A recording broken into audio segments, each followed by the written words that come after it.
بسم اللہ الرحمن الرحیم۔ ازل تا ابد روشنی کے محترم سامعین و ناظرین کرام، السلام علیکم ورحمۃ اللہ۔ نبی رحمت صلی اللہ علیہ وسلم کو جادوگر قرار دینے والوں کا انجام۔ نبی رحمت رسول مکرم صلی اللہ علیہ وسلم نے جب اسلام کی تبلیغ شروع کی اور لوگوں کو قرآن مجید کی مسلسل نازل ہونے والی صورتیں سنانا شروع کی تو مکہ کے کفار میں کھلبلی مچ گئی اور مخالفتوں کا طوفان اٹھ کھڑا ہوا۔ اسی دوران میں حج کا زمانہ آ گیا تو کفار مکہ اس خیال سے پریشان ہو گئے کہ اب تمام عرب سے حجاج کے قافلے آئیں گے، تو اگر محمد صلی اللہ علیہ وسلم نے ان حجاج سے ملاقاتیں کر کے انہیں اسلام کی دعوت دی اور جگہ جگہ کھڑے ہو کر قرآن جیسا بے نظیر اور مؤثر کلام سننا شروع کیا تو عرب کے گوشے گوشے تک اسلام کی دعوت اور پیغام گونج اٹھے گا اور نہ معلوم کون کون اس کلام عظیم الشان سے متاثر ہو جائے۔ اس لیے قریش کے سرداروں نے ایک کانفرنس کی جس میں طے کیا کہ مکہ میں حجاج کے آتے ہی ان کے اندر نبی کریم صلی اللہ علیہ وسلم کے خلاف نفرت انگیز پراپیگنڈا شروع کر دیا جائے۔ اس پر اتفاق ہو جانے کے بعد ولید بن مغیرہ نے حاضرین سے کہا کہ آپ لوگوں نے محمد صلی اللہ علیہ وسلم کے متعلق مختلف باتیں کہیں تو ہم سب کا اعتبار جاتا رہے گا، اس لیے کوئی ایک بات طے کر لیجئے جسے سب لوگ بالاتفاق لوگوں سے کہیں۔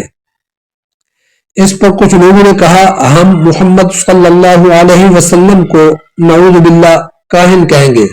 ولید نے جواب دیا نہیں، خدا کی قسم وہ کاہن نہیں ہے، ہم نے کاہنوں کو دیکھا ہے، جیسی باتیں وہ کرتے اور گنگناتے ہیں اور جس طرح کے فقرے وہ جوڑتے ہیں، قرآن کو ان سے دور کی بھی نسبت نہیں ہے۔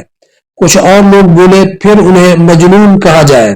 ولید نے کہا وہ مجنون بھی نہیں ہے، ہم نے دیوانے اور پاگل دیکھے ہیں، اس حالت میں آدمی جیسی بہکی بہکی باتیں اور الٹی سیدھی حرکات کرتا ہے وہ کسی سے بھی چھپی ہوئی نہیں ہے۔ کون باور کرے گا کہ محمد صلی اللہ علیہ وسلم جو کلام پیش کرتے ہیں وہ دیوانگی کی بڑھ ہے یا جنون کے دورے میں آدمی یہ بات کر سکتا ہے؟ لوگوں نے کہا اچھا پھر ہم انہیں شاعر قرار دیں گے۔ ولید نے کہا وہ شاعر بھی نہیں ہے، ہم شعر کی ساری اقسام سے واقف ہیں، قرآن پر شاعری کی کسی قسم کا اطلاق نہیں ہوتا۔ لوگ بولے تو پھر انہیں ساحر قرار دے دیا جائے۔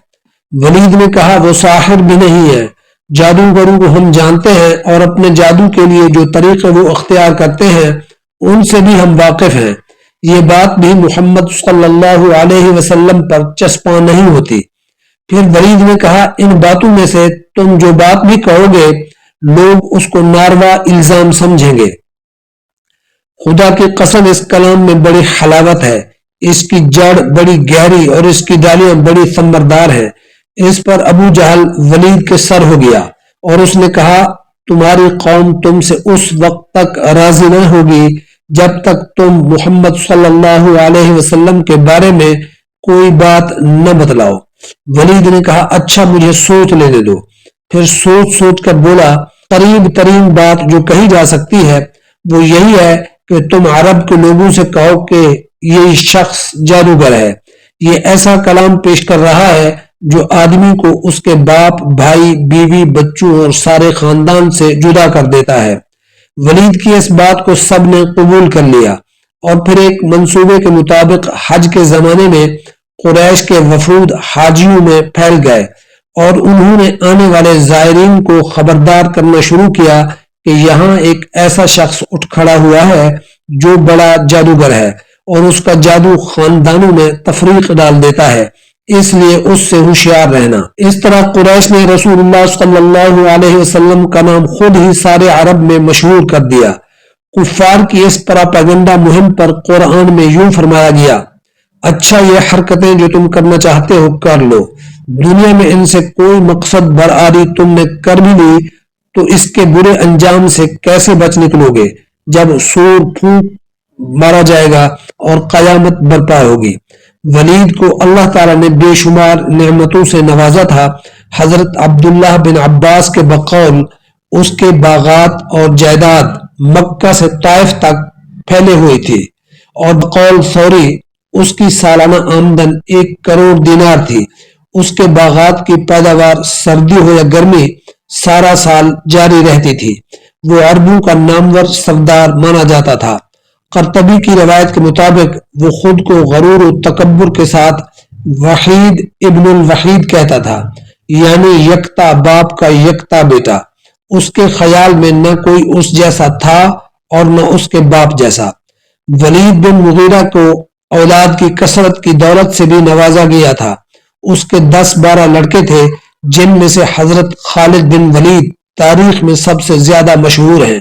قرآن میں ان کے لیے شہود کا لفظ استعمال ہوا ہے، جس کے کئی معنی یہ ہو سکتے ہیں۔ ایک یہ کہ ان کو کہیں اپنی روزی کے لیے دوڑ دھوپ اور سفر کرنے کی حاجت پیش نہیں آتی۔ ان کے گھر کھانے کو اتنا کچھ موجود ہے کہ ہر وقت باپ کے پاس موجود اور اس کی مدد کے لیے حاضر رہتے ہیں۔ دوسرے یہ کہ اس کے سب بیٹے نامور اور با اثر ہیں، مجلسوں اور محفلوں میں اس کے ساتھ شریک رہتے ہیں۔ تیسرے یہ کہ وہ اس بلند مرتبے کے لوگ ہیں کہ معاملات میں ان کی شہادت قبول کی جاتی ہے۔ ولید بن مغیرہ کو چاہیے تھا کہ وہ اللہ تعالیٰ کے ان انعامات کے بعد اللہ تعالیٰ کا شکر گزار ہوتا، اللہ تعالیٰ کے وحدانیت کا پیغام جو نبی کریم صلی اللہ علیہ وسلم پیش کر رہے تھے اس پیغام کو قبول کرتا، لیکن اس کم بخت نے اللہ کے ان بے شمار انعامات کے بعد بھی اللہ تعالیٰ کی ہی نافرمانی پر کمر کس لی۔ حالانکہ ایک طرف وہ دل میں نبی کریم صلی اللہ علیہ وسلم اور قرآن کی صداقت کا قائل ہو چکا تھا، مگر دوسری طرف وہ اپنی قوم میں اپنی ریاست و وجاہت کو بھی خطرے میں ڈالنا نہ چاہتا تھا۔ اس لیے نہ صرف یہ کہ وہ ایمان لانے سے باز رہا، بلکہ کافی دیر تک اپنے ضمیر سے لڑنے کے بعد آخر کار یہ بات بنا کر لایا کہ خلق خدا کو اس کلام پر ایمان لانے سے باز رکھنے کے لیے اسے جادو قرار دینا چاہیے۔ حضرت عبداللہ بن عباس فرماتے ہیں کہ ایک مرتبہ ولید حضرت ابو بکر صدیق کے پاس آیا اور یہ خواہش ظاہر کی کہ آپ کچھ قرآن سنائیں۔ حضرت ابو بکر نے چند آیات پڑھ کر سنائی جو اس کے دل میں گھر کر گئی۔ جب وہ یہاں سے نکلا اور کفار قریش کے مجمع میں پہنچا تو کہنے لگا، لوگوں تعجب کی بات ہے کہ حضرت محمد صلی اللہ علیہ وسلم جو قرآن پڑھتے ہیں، اللہ کی قسم نہ تو وہ شعر ہے، نہ جادو کا منتر ہے، نہ مجنونانہ بڑھ ہے، بلکہ واللہ وہ تو خالص اللہ کا کلام ہے، اس میں کوئی شک نہیں۔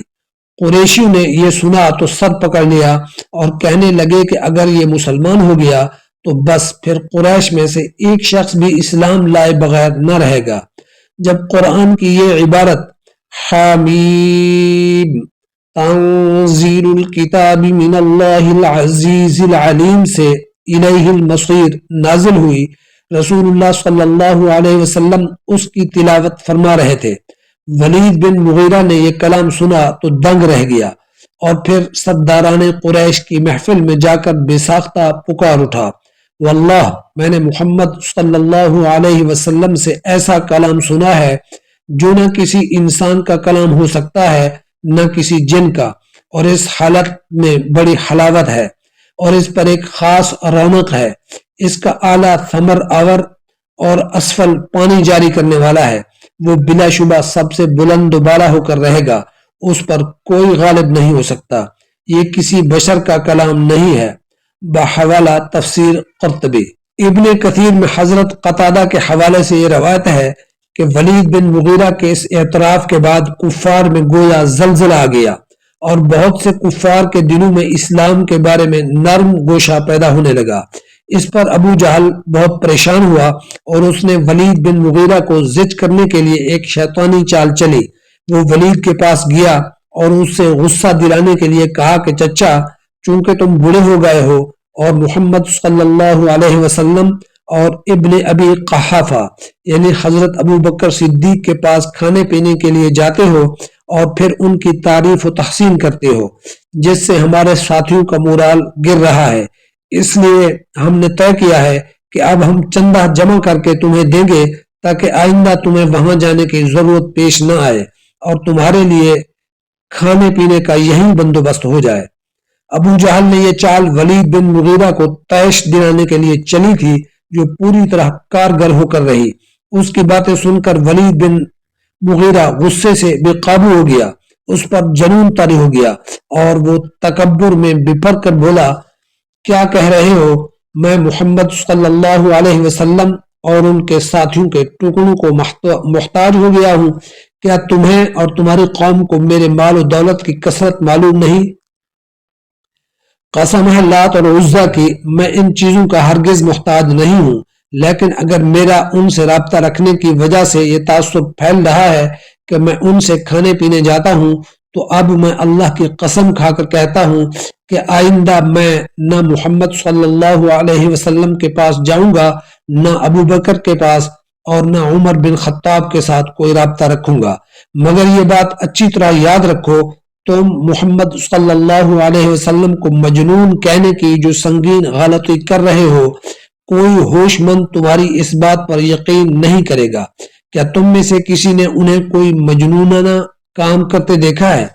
ابو جہل نے جواب دیا، واللہ ہم نے انہیں کبھی اس حالت میں نہیں دیکھا۔ ولید بن مغیرہ بولا، بتاؤ تم انہیں شاعر ثابت کرنے پر تلے ہوئے ہو، تم نے کبھی ان سے کوئی شعر سنا ہے؟ ابو جہل نے بے بسی کے عالم میں کہا، لا واللہ ہم نے انہیں کبھی ان سے شعر سے بھی نہیں سنا۔ اب ولید بولا، تم ان پر کاہن ہونے کا الزام لگاتے ہو، لیکن دل پر ہاتھ رکھ کر تمہارے پاس اس کا کوئی ثبوت ہے؟ ابو جہل نے جواب دیا، لا واللہ اللہ کی قسم بالکل نہیں۔ ولید کا غصہ انتہا پر تھا۔ اب اس نے کہا، تم انہیں کذاب قرار دیتے ہو، لیکن ان کی ساری عمر تمہارے سامنے گزری ہے، خود ہی بتاؤ کیا تم نے انہیں کبھی جھوٹ بولتے سنا ہے؟ اس سوال کے جواب میں بھی ابو جہل کو اقرار کرنا پڑا کہ پورے قریش میں محمد صلی اللہ علیہ وسلم سے زیادہ صادق اور امین کوئی نہیں ہے۔ ولید نے نفرت سے ابو جہل کو دیکھتے ہوئے کہا، تم بھی وہی کہہ رہے ہو جو میں نے کہا۔ اب سنو، اگر ان کا مقابلہ کرنا ہے تو انہیں ساحر، جادوگر قرار دینے کے سوا کوئی چارہ نہیں۔ ولید بن مغیرہ کو نبی رحمت حضرت محمد صلی اللہ علیہ وسلم کی رسالت و نبوت پر کامل یقین تھا، لیکن اپنے جھوٹے خاندانی وقار کی وجہ سے نبی کریم صلی اللہ علیہ وسلم کی مخالفت پر تلا رہا اور اپنی رسوائی سے بچنے کے لیے یہ طے کر لیا کہ صاف جھوٹ بولنے کی بجائے ان کو ساحر اس بنا پر قرار دے دو کہ آپ کے کلام سے باپ اور بیٹے اور بھائی بھائی میں اسی طرح تفریق پیدا ہو جاتی ہے جیسے جادو سے ہوتی ہے۔ قرآن نے اس کے اس فعل پر اسے دوہری لعنت کا مستحق قرار دیا ہے۔ اللہ تعالی نے فرمایا، قتل کیف قدر ثم قتل کیف قدر، خدا کی مار اس نے کیسی بات بنانے کی کوشش کی، ہاں خدا کی مار اس پر اس نے کیسی بات بنانے کی کوشش کی۔ سدی کے حوالے سے ابن کثیر میں ہے کہ کفار مکہ کے مرکز اور ابو جہل کے ڈیرے دار الندوہ میں کفار کے نشست میں ولید بن مغیرہ نے بہت غور و خوض کے بعد یہ کہا کہ محمد صلی اللہ علیہ وسلم جو کچھ پیش کر رہے ہیں وہ پرانے جادوگروں کی باتیں ہیں جنہیں وہ نقل کر رہے ہیں۔ قرآن میں سورہ مدثر میں ولید بن مغیرہ کا ذکر ہوا ہے۔ اللہ تعالی نے فرمایا، ترجمہ، اے نبی، ولید بن مغیرہ اور اس کے ساتھیوں نے تمہیں بدنام کرنے کے لیے جو مشاورت کی ہے اور اس میں اس نے باقی کفار کو جو شر پسندانہ مشورہ دیا ہے، اس کا معاملہ تم مجھ پر چھوڑ دو، اس سے نمٹنا اب میرا کام ہے، تمہیں اس کی فکر کرنے کی اب کوئی ضرورت نہیں ہے، چھوڑ دو مجھے اور اس شخص کو جسے میں نے اکیلا پیدا کیا، بہت سمال اس کو دیا، اس کے ساتھ حاضر رہنے والے بیٹے دیے اور اس کے لیے ریاست کی راہ ہموار کی، پھر بھی وہ طمع رکھتا ہے کہ میں اسے اور زیادہ دوں۔ ہرگز نہیں، وہ ہماری آیات کے ساتھ عناد رکھتا ہے، میں تو اسے عن قریب ایک کٹھن چڑھائی چڑھواؤں گا۔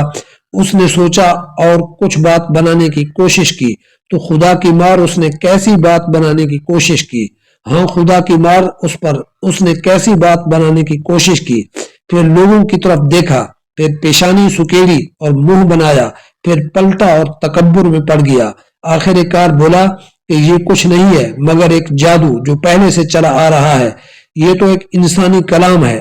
عن قریب میں اسے دوزخ میں جھونک دوں گا اور تم کیا جانو کہ کیا ہے وہ دوزخ، نہ باقی رکھے نہ چھوڑے، کھال جھلس دینے والی۔ سورہ مدثر آیات 11 تا 29۔ فی امان اللہ۔